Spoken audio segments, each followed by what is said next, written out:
Le Tawhid, l'unicité d'Allah. Le Tawhid est le fondement de l'islam, la reconnaissance absolue de l'unicité d'Allah. Il signifie que Dieu est unique, sans associé, sans égal. C'est la base de la foi, le message central transmis par tous les prophètes, depuis Adam jusqu'à Muhammad, sallallahu alayhi wa sallam. Le prophète Muhammad, sallallahu alayhi wa sallam, a passé 13 années à la Mecque à enseigner exclusivement le Tawhid, avant même que les 5 piliers de l'islam ne soient rendus obligatoires. Son premier appel fut à l'adoration d'Allah seul, rejetant toute forme d'association. Ce n'est qu'après avoir solidement enraciné la croyance en l'unicité d'Allah dans le cœur de ses compagnons que les autres obligations de l'islam ont été progressivement instaurées.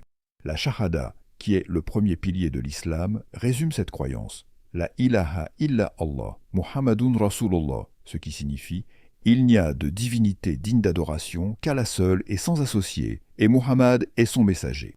Cette déclaration est la clé du paradis et la porte d'entrée de l'islam. Elle implique non seulement de croire en Allah seul, mais aussi de suivre les enseignements de son messager, sallallahu alayhi wa sallam.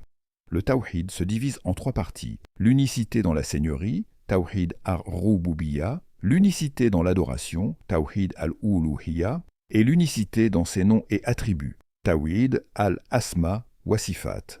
Ces 3 aspects forment la base de la foi et distinguent le vrai monothéisme de toute forme d'associationnisme. Celui qui comprend et applique le Tawhid trouve la paix du cœur et l'équilibre dans sa vie. Il sait que seul Allah contrôle le destin et qu'il est le seul digne d'être adoré. C'est en lui que réside toute puissance, toute sagesse et toute miséricorde.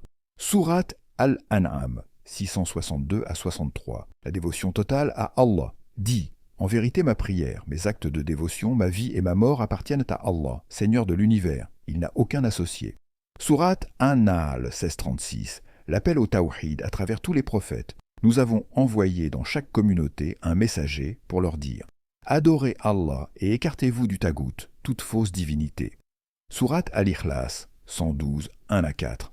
Un résumé parfait de l'unicité d'Allah dit « Il est Allah, l'unique, Allah, le seul, à être imploré pour ce que nous désirons. Il n'a jamais engendré, n'a pas été engendré non plus, et nul n'est égal à lui. Qu'Allah nous guide vers une foi pure et sincère en son unicité.